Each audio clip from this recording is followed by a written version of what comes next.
Hello दोस्तों, नमस्कार। स्वागत है आपका आपके यूट्यूब चैनल एग्ज़ाम 91 पे। दोस्तों देखिए, हम लोग जो है जो प्रैक्टिस सेट 5 है, आज जी हम लोग उसकी जीएस लेके आए हैं। जीएस में जो है हम लोगों ने आपको पहले ही 4 प्रैक्टिस सेट करा दिए हैं, जिसमें हम लोग 20 जीएस के पहले जीएस के क्वेश्चन करते हैं, फिर उसके बाद 20 साइंस के क्वेश्चन करते हैं, क्योंकि साइंस भी आपके लिए महत्वपूर्ण है। बाकी अब सारी चीज़ें व्यवस्थित हो गई हैं, सारी बुक्स वगैरह भी आ गई हैं, सब कुछ आ गया है और मैं आपको धीरे धीरे सब कुछ कराने लग जाऊँगा। तो आपको थ्योरेटिकल जो भी जैसी भी चीज़ें हैं वो मैं सब करा दूँगा, क्योंकि दंड संहिता से भी देखिए 1-2 क्वेश्चन तो दंड संहिता से भी मिलने हैं। तो प्रैक्टिस सेट में हम लोग सब कुछ करेंगे और प्रैक्टिस सेट भी आएगा। तो भाई देखिए, मैं पहले भी बता चुका हूँ आपको कि जिसको भी यूपीपी का एग्ज़ाम निकालना है, आप चैनल को फॉलो कर लीजिए, ठीक है, चैनल को सब्सक्राइब कर लीजिए। डेली के डेली मैं यहाँ पे आपको जो है हिंदी और जीएस का प्रैक्टिस सेट कराऊंगा, प्लस इंग्लिश मैथ का भी कराऊंगा, सॉरी इंग्लिश नहीं मैथ का कराऊंगा।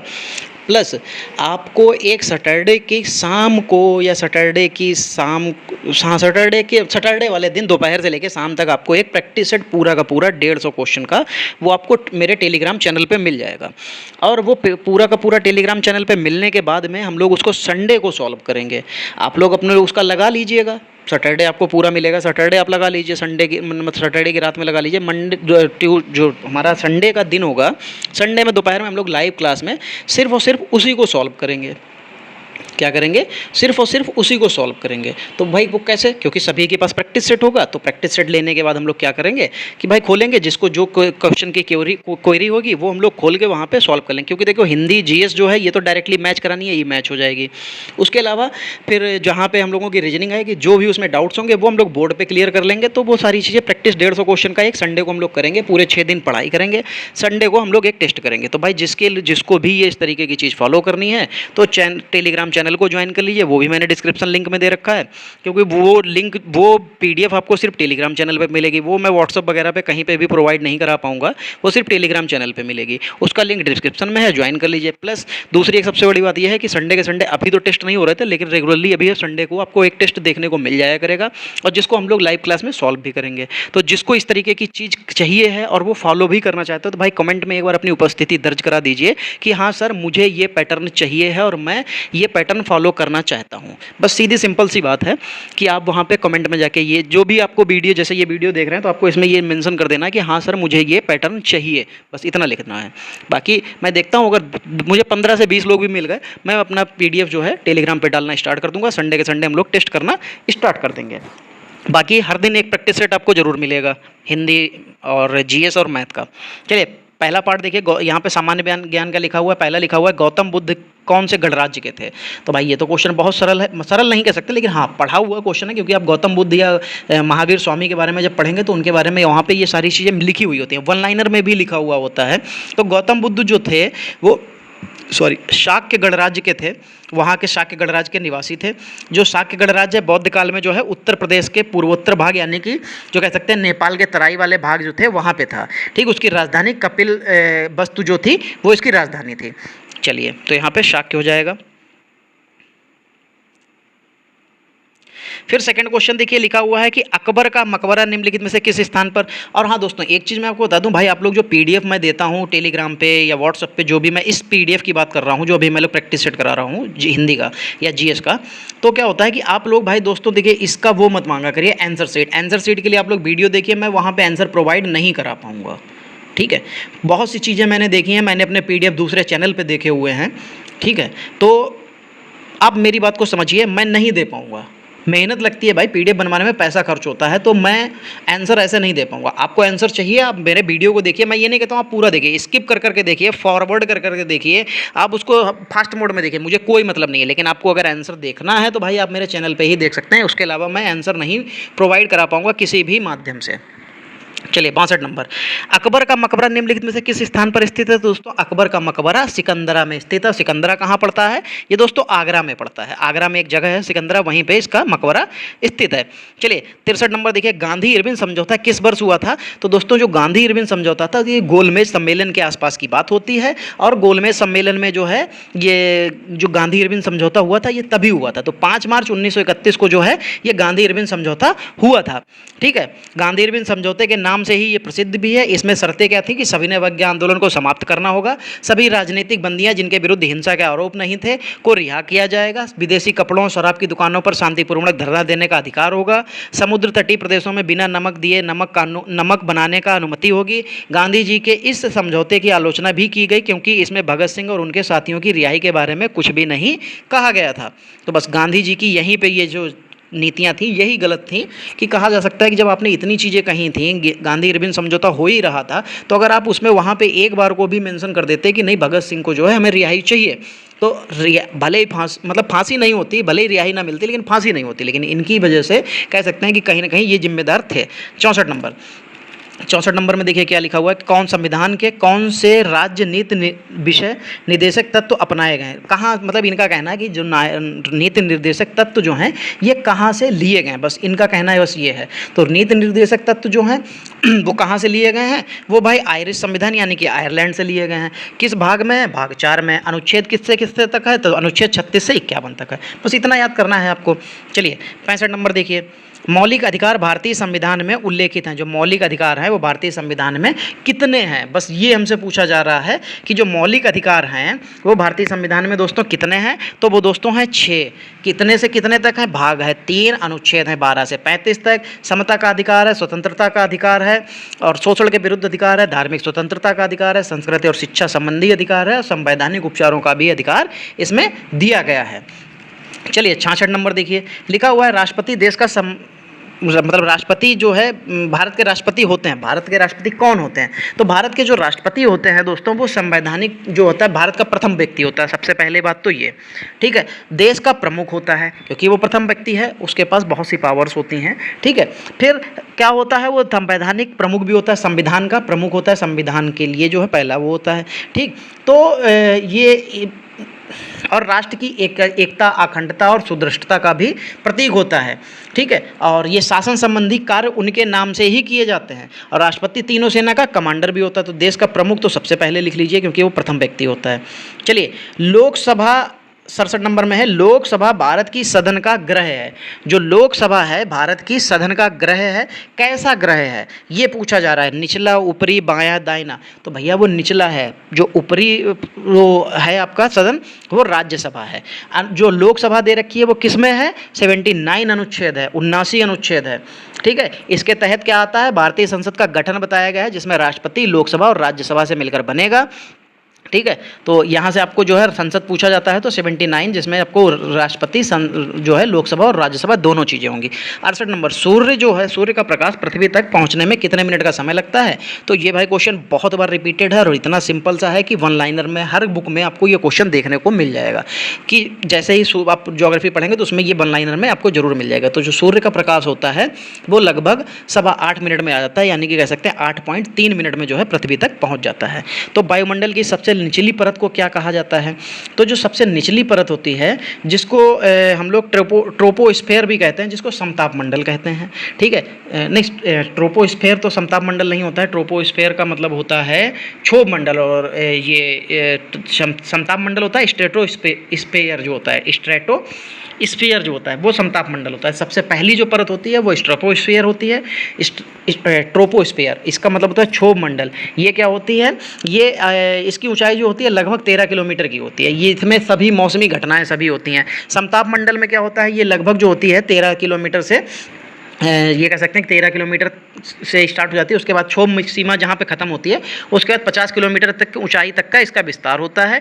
इस मंडल में ओजोन परत पाई जाती है। तो ये क्वेश्चन बहुत बार पूछा गया है कि जो ओजोन परत है किस मंडल में पाई जाती है, तो समताप मंडल में पाई जाती है, ठीक है। और ये मौसमी घटनाओं से मुक्त होता है, वायुयान इसी में उड़ान भरते हैं क्योंकि इसमें मौसमी घटनाएँ नहीं होती हैं। फिर आता है मध्यमंडल, जिसको मेसोस्फीयर कहा जाता है। ये 50 से 80 किलोमीटर की ऊँचाई पर वायुमंडलीय भाग होता है। इसमें क्या होता है, इसमें तापमान ऊँचाई के साथ साथ घटता रहता है, ठीक है। फिर आयन मंडल, जिसको आयनोस्फीयर कहते हैं, ये 80 से 640 किलोमीटर तक विस्तार होता है इसका। इसमें ऊंचाई के साथ साथ तापमान में वृद्धि होती है और इसमें मंडल में दीर्घ रेडियो तरंगों का परावर्तन होता है। फिर आता है एक्सोस्फीयर, यानी कि बहिर्मंडल या वायुमंडल की सबसे बाहरी परत होती है। यहाँ पर वायु में हाइड्रोजन तथा हीलियम गैसों की प्रधानता आ जाती है। चलिए, तो यहाँ पे आपका जो हो जाएगा ट्रोपोस्फीयर सेकेंड नंबर सही हो जाएगा। चलिए फिर यहाँ पे 70 नंबर पूछा जा रहा है कि एटीएम का विस्तार क्या होगा। तो दोस्तों मुझे नहीं लगता कि इस क्वेश्चन का आंसर मुझे देने की ज़रूरत पड़ेगी। खैर फिर भी मैं आपके लिए ये क्वेश्चन छोड़ता हूँ। इसका आंसर जो है आप लोग मुझे कमेंट में दीजिएगा, ठीक है। इसका आंसर आप लोग मुझे कमेंट में चाहिए, इसका आंसर 70 का। चलिए 70 के आगे बढ़ते हैं, 71 नंबर देखते हैं। बॉक्साइट का एक अयस्क खनिज है, बॉक्साइट का जो है एक अयस्क खनिज है, बॉक्साइट का एक अयस्क खनिज, किसका खनिज है ये बॉक्साइट? तो ये दोस्तों होता है ये एल्युमिनियम का खनिज है। 72 नंबर देखिए, लिखा हुआ है निम्नलिखित में कौन सा उत्सर्जन अंग नहीं है। अब उत्सर्जन अंग की बात की जा रही हो तो गुर्दे, कलेजा, फेफड़े, ये सब के सब आपके क्या होते हैं? ये उत्सर्जन अंग होते हैं। प्लीहा जो होती है, क्या होता है? प्लीहा ये होती है, ये आपका उत्सर्जन अंग नहीं होता है। प्लीहा को किसकी कब्रगाह कहा जाता है दोस्तों? आरबीसी की कब्रगाह शायद कहा जाता है कि डब्ल्यूबीसी की कब्रगाह कहा जाता है, एग्जैक्टली मुझे नहीं याद आ रहा। देखो जो उत्सर्जी अंग होते हैं वो पहले आप सुन लीजिए कौन कौन से होते हैं। किडनी होती है जिसको वक्र कहते हैं, वृक्क कहते हैं, और त्वचा होती है जिसको स्किन कहते हैं, फेफड़े लंग्स होते हैं, आंत होती है इंटेस्टाइन होती है, तथा यकृत होता है जिसको कलेजा कहते हैं, जिसको लीवर कहते हैं। ये सब जो होते हैं ये आपके उत्सर्जी अंग होते हैं, और प्लीहा आपका उत्सर्जी अंग नहीं होता है। चलिए फिर इसके आगे हम लोग जो है 71 के बाद कौन सा 72 हो गया, अच्छा 73 देखते हैं। 73 में क्या लिखा हुआ है? एड्स का विषाणु किसकी वृद्धि को प्रभावित करता है? एड्स का विषाणु जो है किसकी वृद्धि को प्रभावित करता है? तो हीमोग्लोबिन की, रक्त में आरबीसी की, रक्त में टी कोशिका की, मस्तिष्क में ग्रे कोशिका की। दोस्तों देखो जो एड्स का विषाणु होता है तो वो रक्त में टी कोशिका को बढ़ा देता है। इससे क्या होता है कि जब व्यक्ति जो है इसकी क्या हो जाता है, जब टी कोशिका बढ़ जाती है तो उसकी रोग प्रतिरोधक क्षमता कम हो जाती है। तो इसीलिए जो एड्स वाली बीमारी होती है उसमें लोगों के जीने की जो कैपेसिटी होती है, टाइम होता है, वो कम हो जाता है। इसलिए क्योंकि उनकी रोग प्रतिरोधक क्षमता कम हो जाती है, उनको बहुत जल्दी रोग लग जाते हैं। 74 नंबर लिखा हुआ है अल्फा एक प्रकार की है। अल्फा एक प्रकार की क्या है? तो भाई ये तो एक प्रकार की घास है।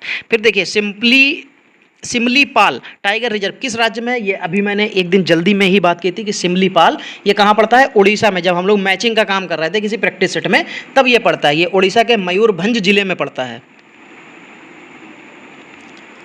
चलिए फिर हम लोग आगे बढ़ते हैं। चलिए अगला देखते हैं 76 नंबर। 76 नंबर में लिखा हुआ है कि डेजर्ट फेस्टिवल में आयोजित किया जाता है। डेजर्ट फेस्टिवल है, ये कहाँ आयोजित किया जाएगा? तो भाई पहले तो एक बात ये बताइए कि आपके पूरे भारत भर में डेजर्ट है कहाँ? राजस्थान में। राजस्थान में भी कहाँ है? जैसलमेर में है। तो भाई डेजर्ट फेस्टिवल कहाँ मनाया जाएगा? जैसलमेर में। फिर घुमूरा का लोक नृत्य है। घुमूरा जो है कहाँ का लोक नृत्य है? तो उड़ीसा, आंध्र प्रदेश, जम्मू कश्मीर और महाराष्ट्र। तो दोस्तों इनमें से ये घुमूरा जो है ये उड़ीसा का लोक नृत्य हो जाएगा, ठीक है। सॉरी दोस्तों, आंध्र प्रदेश का जो है वो कुचिपुड़ी है, जम्मू कश्मीर का रऊफ है, महाराष्ट्र की लावड़ी है। चलिए 78 नंबर देखिए क्या लिखा हुआ है। उत्तर प्रदेश के निम्नलिखित जनपदों में से कौन सा क्षेत्रफल की दृष्टि से सबसे छोटा है? उत्तर प्रदेश में पूछा जा रहा है सबसे छोटा, तो उत्तर प्रदेश में सबसे छोटा भाई वाराणसी हो जाएगा। क्षेत्रफल की दृष्टि से उत्तर प्रदेश का सबसे छोटा जिला है, ठीक है, वाराणसी।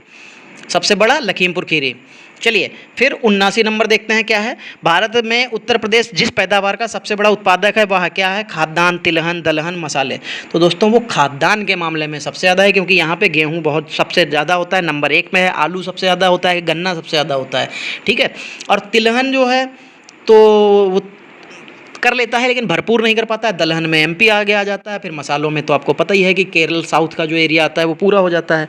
फिर 80 नंबर देखिए, निम्नलिखित में कौन सा विषय राज्य सूची का एक हिस्सा है? अब राज्य सूची का जो हिस्सा पूछा गया है तो राज्य सूची में आप बताइए वन, जनसंख्या नियंत्रण और परिवार नियोजन, कृषि आय पर कर, या आर्थिक और सामाजिक योजना। तो दोस्तों जो राज्य सूची का जो एक हिस्सा होता है वो होता है कृषि, ठीक है। कृषि पर आय जो होता है वो राज्य सूची का हिस्सा होता है। चलिए अब हमारा जो है यहाँ से साइंस स्टार्ट हो रही है। क्या लिखा हुआ है? सिग्नल से शोर अनुपात में दर्शाया जाता है। जो सिग्नल का शोर अनुपात होता है वो किस में दर्शाया जाता है, यहाँ पे ये बात हो रही है। शोर मतलब नॉइज़ की बात की जा रही है। तो भाई अब वो भी आपको भी बहुत अच्छे से पता होगा कि जितना भी शोर होता है तो वो डेसिबल में मापा जाता है, यानी कि डीबी में मापा जाता है। तो यहाँ पे आंसर आपका डीबी सही हो जाएगा। फिर देखिए 42 नंबर लिखा हुआ है कि मानव द्वारा श्रव्य यानी कि सुनी जा सकने वाली ध्वनि की आवृत्ति होती है। तो लिखा हुआ है 20,000 हर्ट्ज, 20 हर्ट्ज दोनों होती हैं। 20,000 हर्ट्ज के ऊपर तो हम सुन ही नहीं सकते हैं और 20 हर्ट्ज के नीचे भी नहीं सुन सकते हैं। ठीक है, तो 20 हर्ट्ज से 20,000 हर्ट्ज के बीच में ये हम सुन सकते हैं। जो 20 हर्ट्ज से जो नीचे की ध्वनियाँ होती हैं वो देखो बहुत से जानवर हैं, बहुत से पक्षी हैं, वो सुन सकते हैं। तो लगभग कह सकते हैं कि सभी जानवर और सभी पक्षी इसमें शामिल होते हैं, वो लगभग सुन लेते हैं। जैसे कुत्ता बहुत तेज़ी से सुनता है इस चीज़ को, आपका चमगादड़ को बहुत तेज सुनाई देता है। वो क्या करते हैं, वो इससे नीचे की ध्वनियाँ सुन सकते हैं। चलिए 43 नंबर देखिए, एक सॉफ्ट की आवर्तन गति को निर्धारित करने के लिए का इस्तेमाल किया जाता है। एक सॉफ्ट की आवर्तन गति जो है उसको निर्धारित करने के लिए किसका इस्तेमाल किया जाता है, यहाँ पे ये पूछा जा रहा है। स्पीडोमीटर, तो इससे तो आपकी गाड़ी की स्पीड। टैकोमीटर, हाँ टैकोमीटर से बिल्कुल किया जाता है। किससे किया जाएगा, टैकोमीटर से। ठीक है, एक सॉफ्ट की आवर्तन की गति का जो निर्धारित करने के लिए जो है टैकोमीटर का इस्तेमाल किया जाता है। फिर जो एनीमोमीटर होता है ये पवन के वेग को मापने के लिए होता है। मैं पहले भी ये आ चुके हैं, मैं पहले भी बता चुका हूँ। क्रोनोमीटर जो होता है वो जलयानों के सही समय पता बताने के लिए इस्तेमाल किया जाता है। ये भी मैं पहले ही बता चुका हूँ। चलिए फिर यहाँ पे देखिए 44 नंबर। 44 नंबर में लिखा हुआ है कि दबाव की एसआई इकाई जो होती है वो क्या होती है, दबाव की। दबाव मतलब प्रेशर की। तो P बराबर होता है F/A। तो इसकी जो इकाई हो जाती है वो न्यूटन प्रति वर्ग मीटर हो जाती है। ये आपको तीसरे में दिखाई दे रहा होगा, तीसरे ऑप्शन में न्यूटन प्रति वर्ग मीटर में आपको ये मिल जाएगी। ठीक है, चलिए फिर 45 देखते हैं। लिखा हुआ है चुंबकीय सुई स्वतंत्रता पूर्वक लटकने पर किस दिशा में रुकती है। तो भाई जो चुंबकीय क्षेत्र होता है वो उत्तर से दक्षिण की ओर के लिए होता है। आप जब चुंबक क्या होगा, आप किसी पत्ते पे चुंबक को रखिए, पहले आप बालों में रगड़ लीजिए, फिर चुंबक को पत्ते पे रखिए, वो भी पानी वाले में। पानी भरा हो उसमें आप पानी में पत्ता डालिए, उसके ऊपर एक चुंबक रखिए, आपको वो क्या होगी, या स्वतंत्र रूप से आप लटका भी दीजिए। चुंबक को अगर आप लटकाते हैं धागे की सहायता से तो वो उत्तर दक्षिण में ही चली जाएगी। चलिए फिर देखिए गति का दूसरा समीकरण के समय के बीच संबंध दर्शाता है। ये शायद क्वेश्चन कल भी आया था। गति का जो दूसरा समीकरण होता है वो होता है यस बराबर ut plus half at square, और ये यस बराबर एस का मतलब होता है विस्थापन यानी कि दूरी। ठीक है, तो जो गति का दूसरा संबंध होता है वो समय और स्थिति के बीच के दर्शाता है। ये कल के पेपर में भी आया था, तो वहाँ पे स्थिति। चलिए फिर 47 नंबर हम लोग देखते हैं। देखिए ये क्वेश्चन रिपीटेड होने लगे हैं। ठीक है, क्वेश्चन जब रिपीटेड होने लगे तो इसका मतलब है अब क्वेश्चन आपको याद होने लगेंगे, और ये क्वेश्चन आप जब देखेंगे तो आपको लगेगा कि यार मैंने तो ये कल देखा था, इसका आंसर मुझे याद होना चाहिए। 47 नंबर, विद्युत धारा का चुंबकीय प्रभाव किस वर्ष में तथा किस वैज्ञानिक के द्वारा प्रतिपादित किया गया था। ये क्वेश्चन थोड़ा सा हार्ड लेवल का है, कह सकते हैं कि बहुत डीप है क्वेश्चन। अगर आपने बेसिक सी चीज़ें नहीं पढ़ी हैं तो ये नहीं कर पाएंगे। तो 47 में क्या लिखा, विद्युत धारा का चुंबकीय प्रभाव सर्वप्रथम जो है कब प्रतिपादित किया गया था या किस वैज्ञानिक ने किया था। तो ये सबसे पहले 1819 में आया था, और किसने दिया था, तो ये ऑस्ट्रेड था, इन्होंने दिया था। 48 नंबर में लिखा हुआ है इंफ्रारेड किरणें यानी कि इंफ्रारेड रेज जो होती हैं वो कैसी रेज होती हैं। तो वो कैसी होती हैं, अनुदैर्ध्य तरंगे, ध्वनि तरंगे, यांत्रिक तरंगे, विद्युत चुंबकीय तरंगे। तो जो इंफ्रारेड रेज होती हैं ये विद्युत चुंबकीय तरंगे होती हैं। 49 नंबर में लिखा हुआ है 1953 में बनाया गया बाइनरी इलेक्ट्रॉनिक अनुक्रम कैलकुलेटर क्या है, जो 1953 में बनाया गया था। तो वो दोस्तों कौन था, तो वो इलेक्ट्रॉनिक कंप्यूटर था। ठीक है, इलेक्ट्रॉनिक कैलकुलेटर था। ठीक है, और वो कौन सा, इसका नाम क्या था, BESK, बेस्क नाम था इसका। ठीक है, ये स्वीडन में बनाया गया था। चलिए फिर यहाँ पे देखिए 50 नंबर में कुछ हम लोगों को एक डेरिवेशन टाइप का एक दे रखा है कि निम्नलिखित में से कौन सा समीकरण फैराडे के विद्युत चुम्बकीय प्रेरकत्व को नियम को दर्शाता है। तो भाई देखो अगर विद्युत फैराडे के नियम की बात आ जाएगी तो वो E बराबर D जो ये लिखा हुआ है, ये तो खैर मुझे भी अभी याद नहीं है कि इसको कहते क्या हैं। तो यहाँ पे जो थर्ड ऑप्शन दे रखा है ये बिल्कुल सही हो जाएगा आपके UPP के लिए, यानी कि कांस्टेबल के लिए तो बिल्कुल भी जीरो था, ये बिल्कुल भी कभी नहीं पूछा जाएगा। 51 का D ट्रांसफार्मर को रूपांतरित करता है। ट्रांसफार्मर को कौन रूपांतरित करता है, आवृत्ति, वोल्टेज, धारा या धारा एवं वोल्टेज दोनों। तो देखो ट्रांसफार्मर को कौन रूपांतरित करेगा, देखो उसमें धारा और वोल्टेज दोनों चीज़ें होती हैं। तो यहाँ पे चौथा ऑप्शन आपका बिल्कुल सही हो जाएगा। फिर 52 नंबर देखिए क्या लिखा हुआ है, प्रकाशिक फाइबर केबल आवृत्ति के निकट कार्य करता है। जो प्रकाशिक फाइबर केबल जो होती हैं वो किसके निकट काम करती हैं, तो दोस्तों वो करती हैं 800 THz किसके लिए काम करती हैं? ये 800 THz के आवृत्ति में ये निकट ये लोग जो हैं लगभग काम करती हैं। तो तीसरा ऑप्शन सही हो जाएगा। चलिए 53 नंबर देखिए, लिखा हुआ है निम्नलिखित में से किस मामले में कोई कार्य नहीं होता है। कल का क्वेश्चन है, रिपीटेड है, आप खुद सोचिए ये रिपीटेड है, उसमें बस ऑप्शन में कुछ चीज़ें चेंज की गई थी, बाकी लगभग यही था। पवन चक्की कुएं से पानी निकाल रही है, तो आप खुद सोचिए पवन चक्की चल रही है, तो यानी कि उसने काम किया है। एक गधा अपनी पीठ पर वजन लेकर खड़ा है, आज गधा खड़ा है, कल क्या था, एक आदमी खड़ा था अपने कंधे पे वजन रख के। सुमन एक पूल में तैर रही है, तो पूल में तैरेगी तो इधर से उधर जाएगी तो कार्य होगा। एक इंजन ट्रेन को खींच रहा है, तो ट्रेन चलेगी, इंजन खींचेगा तो काम होगा। तो गधा जब खड़ा ही है तो वो काम क्या करेगा? कुछ नहीं करेगा। कल भी इंसान एक खड़ा था, वो काम नहीं कर रहा था, तो भाई इनसे काम कराया जाए। 54 नंबर में लिखा हुआ है कि स्थितिज या गतिज अवस्था में परिवर्तन का विरोध करने की एक वस्तु की प्रवृत्ति को क्या कहलाया जाता है? उसको दोस्तों इनर्शिया कहलाता है। न्यूटन का नियम, यह पहला नियम ही यही है कि कोई वस्तु गतिमान है तो वो गतिमान तब तक रहेगी जब तक उस पर कोई बाहरी बल नहीं लगाया जाएगा या उसका प्रतिरोध नहीं किया जाएगा। कोई वस्तु जो है, जो स्थिति अपने स्थिर अवस्था में तब तक रहती है जब तक उस पर कोई बाहरी बल नहीं लगाया जाता है। तो इसी को जड़त्व का नियम या इनर्शिया का नियम कहा जाता है। पृथ्वी की सतह पर एक वस्तु का भार 10 न्यूटन है, चंद्रमा की सतह पर उसका भार, तो कभी भी सोचिए जो पृथ्वी पे वजन है चंद्रमा पे जाएगा तो उसका 1/6 हो जाएगा। जो पृथ्वी पे चंद्रमा अभी वजन है, जैसे आप 60 किलो के हैं तो अगर आप पृथ्वी पे जाएंगे तो आपका वजन 6 किलो का महसूस होगा आपको। ऐसा नहीं है कि वो वजन कम हो जाएगा, लेकिन वो 6 किलो का आपको महसूस होगा।